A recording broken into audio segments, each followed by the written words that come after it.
The beach was quieter than Ethan Moore remembered, as if the world had agreed to lower its voice for the evening. The sun hovered near the horizon, spilling soft amber light across the sand, and the tide rolled in with a steady patience that felt almost deliberate. Ethan walked beside Lucas Bennett without speaking, their footsteps falling out of sync despite years of familiarity.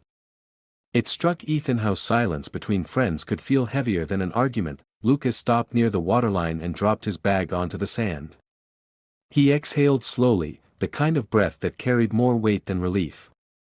Ethan watched him from the side, noting the stiffness in his shoulders, the way his gaze lingered on the horizon instead of meeting Ethan's eyes.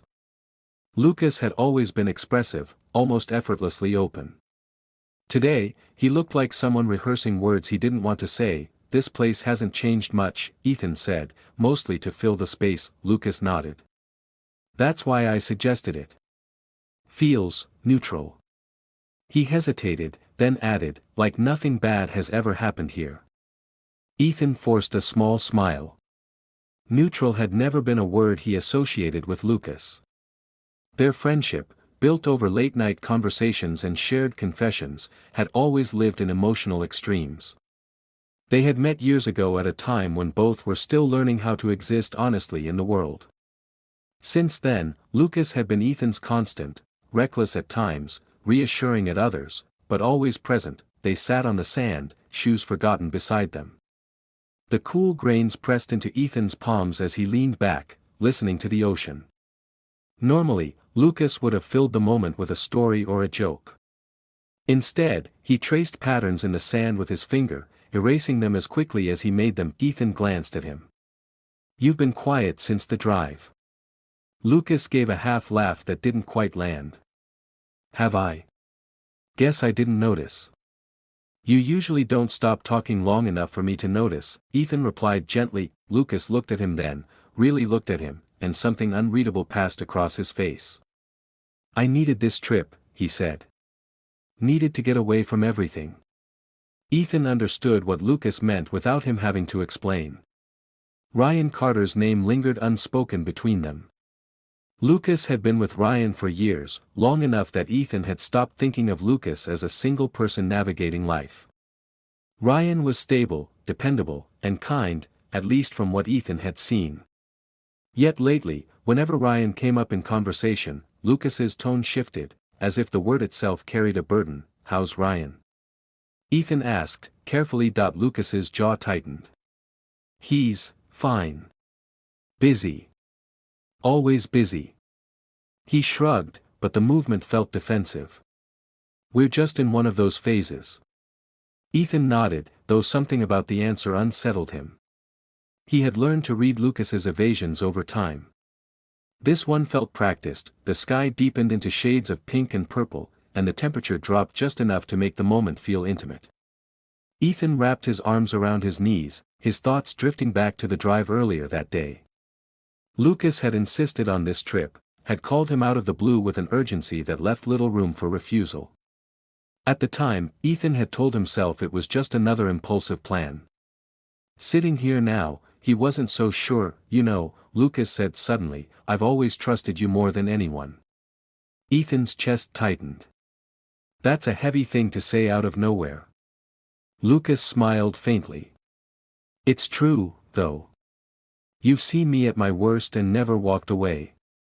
Ethan wanted to joke, to deflect the intensity, but something in Lucas's voice stopped him. "That's what friends do." Lucas let out a slow breath and leaned back, staring up at the darkening sky. "Sometimes I wonder if being honest is just another way of hurting people." Ethan turned toward him fully.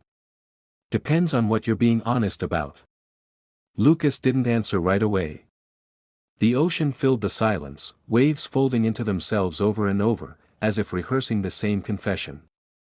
Ethan felt a strange unease settle in his stomach, a sense that this evening was moving towards something he wasn't prepared for. They talked then about smaller things, work stress, old memories, places they wanted to travel someday. Yet every topic felt like a detour. Lucas laughed at the right moments, but the sound lacked its usual ease. Ethan caught himself studying Lucas more closely than usual, noticing details he had long taken for granted, the crease between his brows when he was anxious, the way his hands never stayed still when his mind was racing. You ever feel like you're living a version of your life that doesn't quite fit? Lucas asked quietly. Ethan considered the question. Sometimes. But I think everyone does. Lucas nodded, though his expression suggested he wasn't comforted by the answer. What if you realize it too late? Ethan hesitated. Then you deal with it. You don't punish yourself forever for not knowing sooner. Lucas looked at him with an intensity that made Ethan's breath catch. You make it sound so simple. It's not, Ethan admitted. But avoiding the truth usually makes things worse. Lucas looked away again, his fingers digging into the sand. There's something I should have told you a long time ago. The words hung between them, fragile and heavy all at once. Ethan felt his pulse quicken, 1,000 possibilities rushing through his mind. He waited, resisting the urge to interrupt. Lucas swallowed. I didn't bring you here just for a break.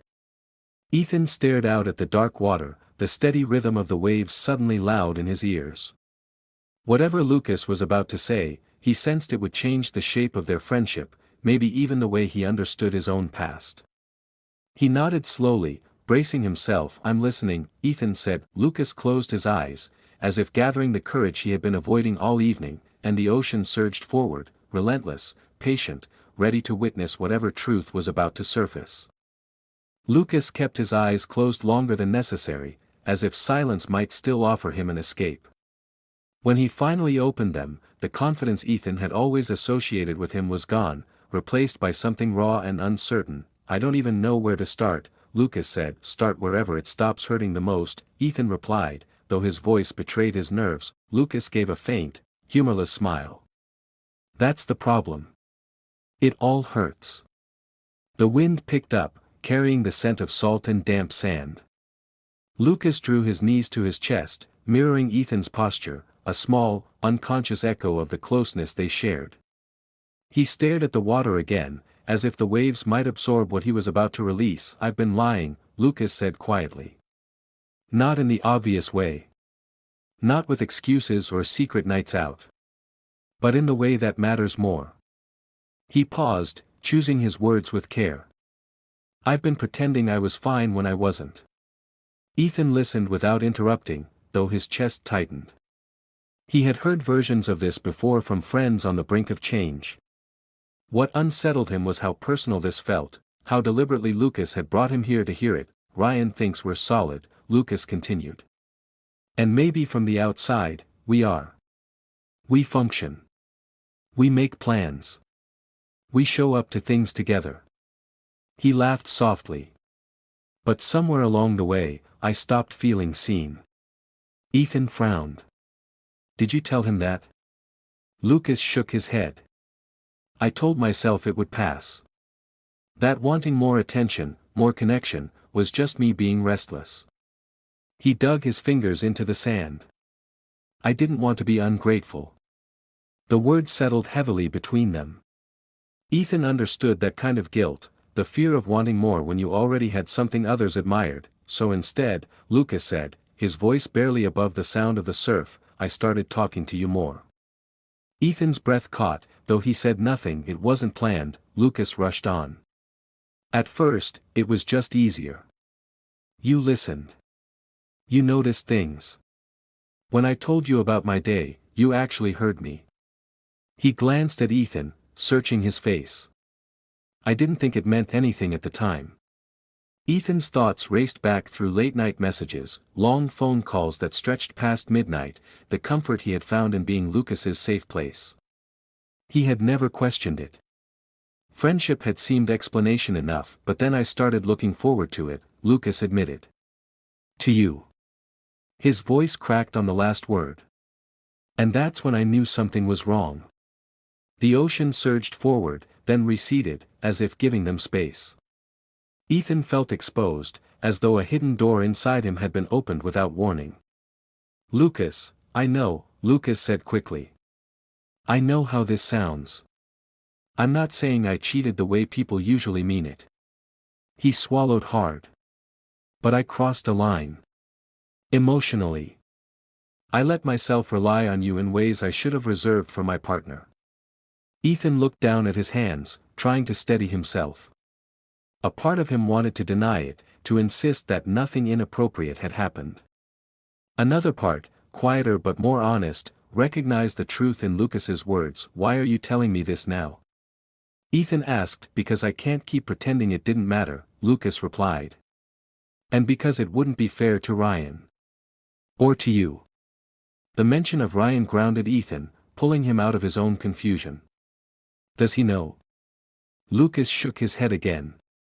"No. And that's what's tearing me apart. I wake up every day knowing I'm carrying something he doesn't see." He let out a shaky breath. "I hate myself for it." Ethan felt a complicated ache settle in his chest, sympathy tangled with discomfort.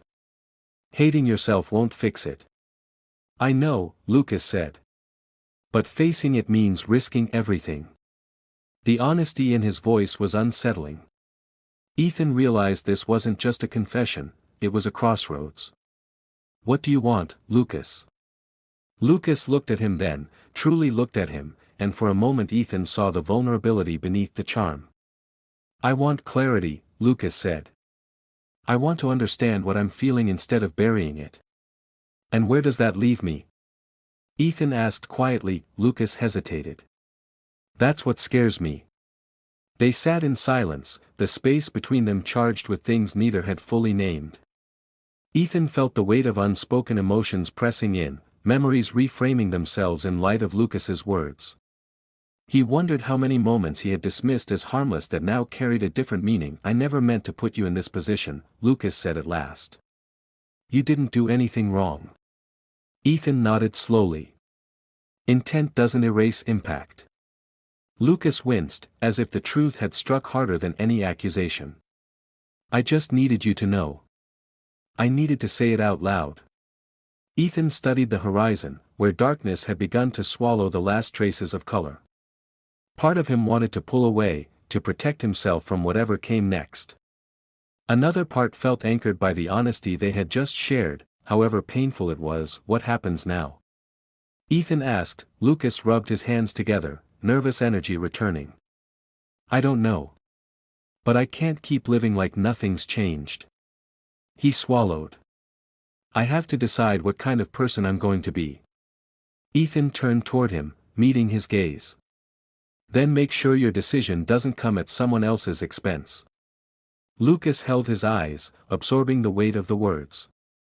The surf rolled in again, relentless and patient, as if reminding them that some truths, once revealed, could not be undone. Lucas opened his mouth to speak, then closed it, his expression caught between fear and resolve, and Ethan sensed that the next choice Lucas made would alter all of their lives. The night stretched on around them, cool and expansive, and for a long while neither Ethan nor Lucas spoke. The confession had settled into the sand between them, heavy but no longer sharp. Ethan felt as though he were standing at the edge of something irreversible, aware that whatever he said next would matter more than comfort. "You don't get clarity by standing still," Ethan said at last.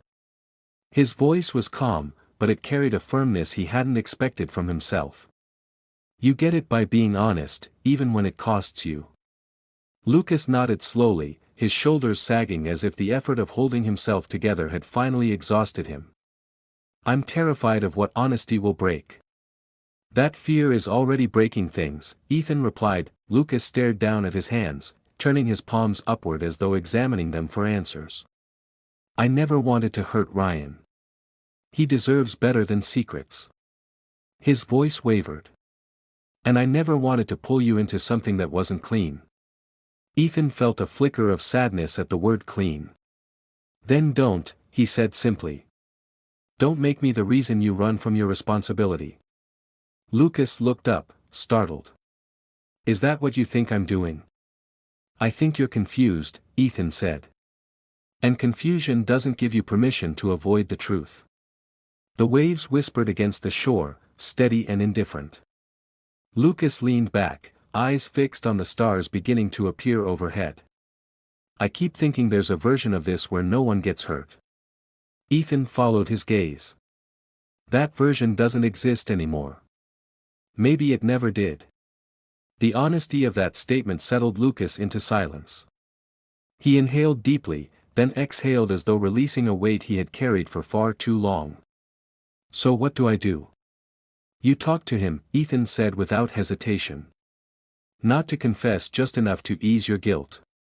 You tell him the truth and accept whatever comes with it. Lucas closed his eyes.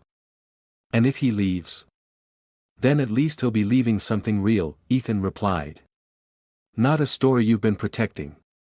Lucas let out a breath that was almost a laugh, though it carried no humor. You always see things so clearly. Ethan shook his head. I just know what it feels like to be on the other side of silence. That admission lingered. Lucas turned toward him again, his expression softer now, stripped of defensiveness. I don't want to lose you, he said quietly. Ethan met his gaze, steady and unflinching. Then don't ask me to become a secret. The words seemed to crystallize something between them. Lucas nodded, the motion slow and deliberate. You're right. They sat like that until the chill of the night crept in, both aware that the moment was drawing to a close. When Lucas finally stood, brushing sand from his jeans, his movements felt more grounded, as if a decision had taken shape inside him. I'm going to talk to Ryan, Lucas said. Not tonight. But soon. And I won't minimize what I did. Ethan stood as well, his legs stiff from the long hours on the sand. That's the only way this doesn't turn into something worse. Lucas hesitated, then reached out, stopping himself just short of touching Ethan's arm. I don't know what happens after that, he admitted. Ethan allowed himself a small, restrained smile. Neither do I. But whatever happens should come from honesty, not fear. They walked back toward the quiet road together, the beach fading behind them. The air felt different now, lighter in some ways, heavier in others. Ethan was aware of a dull ache in his chest, the kind that came from letting go of something you hadn't fully claimed but had still imagined. At the car, Lucas paused. Thank you, he said. For not telling me what I wanted to hear. Ethan nodded. Take care of what you choose to do next. Lucas got into the car and closed the door, the sound final and muted. Ethan watched the headlights disappear down the road, aware that their friendship had crossed a threshold it could never uncross. Yet there was a strange sense of relief in that knowledge. The truth, once spoken, had demanded movement. Ethan turned back toward the darkened shoreline one last time. The waves continued their endless rhythm, indifferent to the choices made in their presence. He understood now that love, in all its forms, required boundaries as much as it required honesty. As he walked away, Ethan felt the weight of the night settle into memory, knowing that the next time he heard Lucas's voice, it would carry the consequences of this moment. And somewhere beyond the reach of the surf and the silence, a reckoning was waiting, one that would decide what could be rebuilt and what would have to be left behind.